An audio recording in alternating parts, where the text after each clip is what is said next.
Tila terhadap ayat Al-Quran dan hadis tentang sistem indera. Assalamualaikum warahmatullahi wabarakatuh. Kami dari kelompok 10 atas nama Nurul Hikmah, Firmansyah, Wirda Aisyah Marunisa akan menyajikan video tentang telaah Al-Quran dan hadis tentang sistem indera.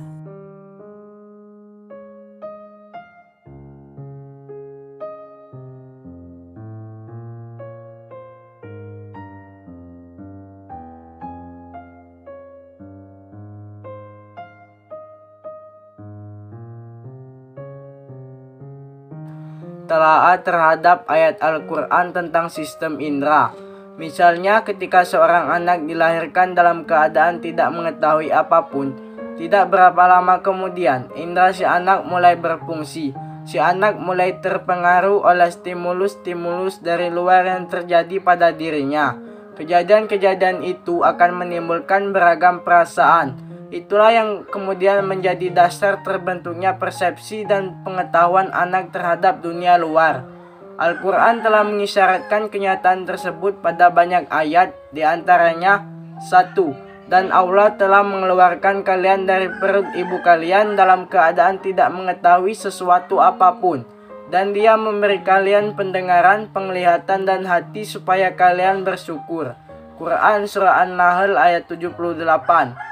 2. Dan Dialah yang telah menciptakan bagi kalian pendengaran, penglihatan, dan hati. Amat sedikitlah kalian bersyukur. Quran Surah Al-Mu'minun ayat 78. 3. Katakanlah, Dialah yang telah menjadikan kalian serta memberi kalian pendengaran, penglihatan, dan hati. Amatlah sedikit kalian bersyukur. Quran Surah Al-Mulk ayat 23. 4. Kemudian Dia menyempurnakan serta meniupkan ke dalamnya ruh-Nya, dan Dia menjadikan bagi kalian pendengaran, penglihatan, dan hati. Sedikit sekali yang kalian syukuri. Quran Surah As-Sajadah ayat 9. Al-Quran menyebut pendengaran dan penglihatan sebagai dua alat indera. Pertama, karena pentingnya pendengaran dan penglihatan dalam proses persepsi. Kedua, penyebutan pendengaran dan penglihatan cukup untuk menunjukkan urgensi semua alat indera dalam proses persepsi.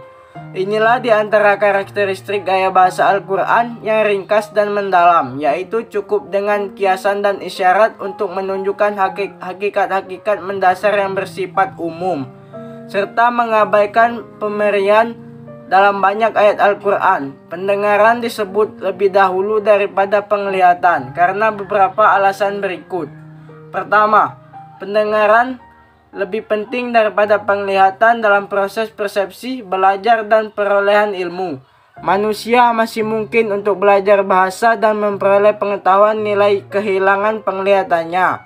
Di antara yang menunjukkan pentingnya pendengaran dalam persepsi dan belajar bahasa adalah Al-Quran hanya menyebut pendengaran beserta akal untuk menandakan kaitan erat antara pendengaran dan akal. Dan mereka berkata, kalaulah kami mendengar atau memahami, tentu tidaklah kami termasuk para penghuni neraka yang menyala-nyala. Quran Surah Al-Mulk ayat 10. Karena kaitan erat antara pendengaran dan akal tersebut dalam banyak ayat Al-Quran disebutkan kata mendengar tetapi dalam arti memahami, berpikir, dan mempertimbangkan, yaitu 1. Rabbana, sesungguhnya kami mendengar seruan seseorang yang menyeru kepada iman, yaitu hendaknya kalian beriman kepada Rabb kalian, maka kami pun beriman. Quran Surah Ali Imran ayat 193. 2. Dan bahwasanya kami ketika mendengar petunjuk, kami pun beriman kepadanya. Quran Surah Al-Jin ayat 13. 3. Dan kami mengunci mati kalbu mereka sehingga mereka tidak dapat mendengar. Quran Surah Al-A'raf ayat 100. Kedua, indera pendengar akan langsung bekerja sesuai persalinan. Anak akan langsung dapat mendengar suara-suara setelah persalinan. Adapun untuk dapat melihat sesuatu dengan jelas, si anak membutuhkan waktu beberapa saat. Ketiga, indera pendengaran melaksanakan fungsinya secara terus-menerus tanpa henti, sedangkan indera penglihatan ada kalanya berhenti melaksanakan fungsinya ketika manusia menutup kedua matanya atau ketika tidur. Oleh sebab itu, dalam kisah Ashabul Kahfi, Allah Subhanahu wa Ta'ala menerangkan bahwa Dia menutup telinga mereka hingga mereka terlelap tidur, dan suara pun tidak membuat mereka terbangun. Kemudian kami menutup telinga mereka di dalam gua itu selama beberapa tahun. Quran Surat Al-Kahfi ayat 11. Keempat, indera pendengar dapat mendengar semua suara, baik dalam gelap maupun terang.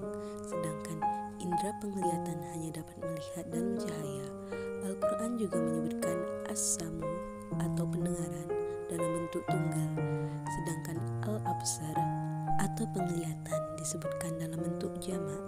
Hal ini termasuk bukti kemukjizatan gaya bahasa Al-Quran, sebab indera pendengar dapat menerima suara yang datang dari segala arah, sedangkan mata hanya dapat melihat bila manusia mengarahkan pandangannya ke arah sesuatu yang dapat dilihatnya. Selanjutnya, telaah terhadap hadis tentang sistem indera. 1. Hadis tentang pertanggungjawaban panca indera.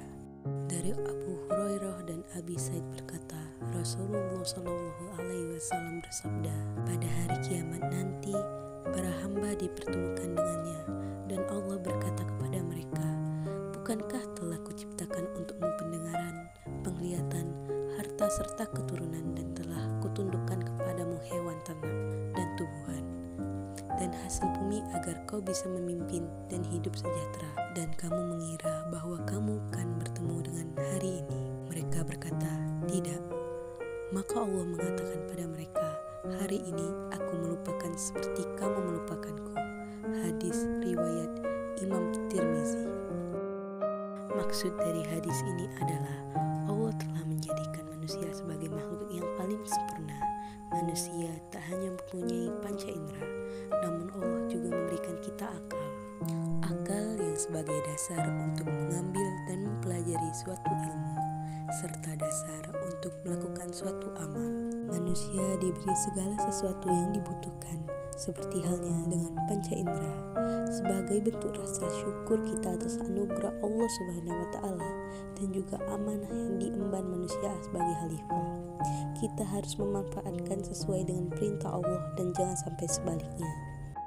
2. Hadis tentang memanfaatkan panca indera untuk mencari ilmu. Dari Abdullah bin Mas'ud, dia berkata, aku mendengar Rasulullah Shallallahu Alaihi Wasallam bersabda, semoga Allah memuliakan seseorang yang mendengar sesuatu dari kami, lalu dia menyampaikannya kepada yang lain, sebagaimana yang dia dengar. Maka kadang-kadang orang yang disampaikan ilmu lebih memahami daripada orang yang mendengarkannya. Hadis riwayat At-Tirmizi. Hadis tersebut menggambarkan pentingnya kedudukan ilmu dalam pandangan Islam, karena mendengar sendiri merupakan salah satu proses mengetahui sebuah ilmu, sehingga Rasulullah Shallallahu Alaihi Wasallam meninggikan derajat seseorang yang mau mendengarkan sesuatu dari beliau, yang kemudian menyampaikannya kemana yang telah ia dengar, sehingga akan banyak orang yang mengetahui dari apa yang ia dengar dan ia sampaikan. Hal ini berarti adanya anjuran untuk memanfaatkan panca indera dalam mencari ilmu. Semakin banyak kita mendengar, melihat, dan berpikir dengan menggunakan panca indera, maka semakin banyak ilmu yang kita peroleh. Dari Allah memberikan pendengaran dan penglihatan agar manusia dapat berpikir dan bersyukur. Dan yang ketiga, hadis tentang dorongan untuk memanfaatkan panca indera. Dari Abdullah berkata, beliau Rasulullah Shallallahu Alaihi Wasallam biasa mengajarkan kami beberapa kalimat, dan beliau tidak mengajarkannya kepada kami sebagaimana beliau mengajarkan tasyahud. Wahai Allah, rukunkanlah hati-hati kami, damaikanlah di antara kami, tunjukilah kami kepada jalan kesejahteraan, selamatkanlah kami dari kegelapan menuju kebenaran, jauhkanlah kami dari perbuatan-perbuatan keji yang terang dan yang samar, limpahkanlah berkah kepada kami pada pendengaran, penglihatan, hati, istri dan cucu kami. Terimalah taubat kami, sesungguhnya Engkaulah Maha Penerima taubat lagi Maha Penyayang. Dan jadikanlah kami orang-orang yang mensyukuri nikmat Engkau, berterima kasih lagi menerimanya. Dan sempurnakanlah nikmat itu atas kami. Hadis riwayat Abu Daud. Inti dari keterangan hadis ini ialah bahwa kita dianjurkan untuk memanfaatkan seluruh panca indera kita semaksimal mungkin, tetapi masih dalam lingkup yang baik. Artinya, apa yang kita kerjakan. Misalnya, dalam hal mencari ilmu dan sholat tidak menyimpang dari apa yang semestinya kita lakukan, supaya dari apa yang kita kerjakan akan mendapat nikmat, manfaat, dan berkah. Thalib Madlul menambahkan bahwa manusia memiliki dua alat memperoleh ilmu pengetahuan. Yang pertama, alat yang bersifat zohir, yaitu panca indera, dan yang kedua, alat yang bersifat batin, yaitu akal dan hati. Dengan demikian, dalam merumuskan ilmu pendidikan Islam, seseorang dituntut untuk melibatkan panca indera, akal, dan hati secara integratif, sehingga bobot kebenaran lebih tinggi, objeknya lebih luas, dan hasilnya lebih dapat diterima dalam pendidikan Islam. Dan terakhir, saya akan menjelaskan kesimpulan tentang pembahasan materi ini. Panca indera berperan sangat penting bagi seseorang, terutama dalam mencari ilmu. Melalui ayat Al-Quran dan hadis-hadis di atas, kita dituntut untuk dapat menggunakan alat indrawi semaksimal mungkin dalam mencari dan menggali ilmu pengetahuan. Untuk kemudian, ilmu tersebut dapat digunakan untuk menambah keyakinan dan keimanan kita kepada Allah Subhanahu wa Ta'ala, serta dapat menuntut kita untuk lebih mendekatkan diri kepadanya.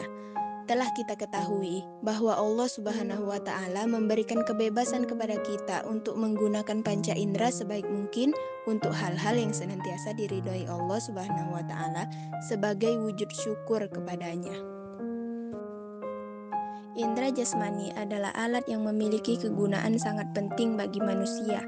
Indera jasmani pada manusia meliputi pendengaran yang berupa telinga, penglihatan yang berupa mata, penciuman yang berupa hidung, pengecap yang berupa lidah, dan perasa yang berupa kulit, serta alat gerak yang berupa tangan dan kaki, dan bagian tubuh manusia lainnya.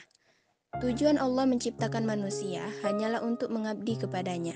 Maka dari itu, artinya manusia wajib menjadikan fungsi seluruh indera jasmaninya hanya untuk menjadi alat dalam melakukan ibadah kepadanya. Menjadikan indera jasmani sebagai alat untuk mengabdi kepada Allah dilakukan dengan cara beribadah kepadanya. Memelihara kesehatan jasmani dengan cara menjaga kebersihan, memelihara wudhu, dan memakan makanan yang halal dan bergizi. Demikianlah penjelasan materi telaah ayat Al-Quran dan hadis tentang sistem indera dari kelompok kami. Terima kasih atas segala perhatian. Mohon maaf atas segala kekurangan. Kami akhiri. Wassalamualaikum warahmatullahi wabarakatuh.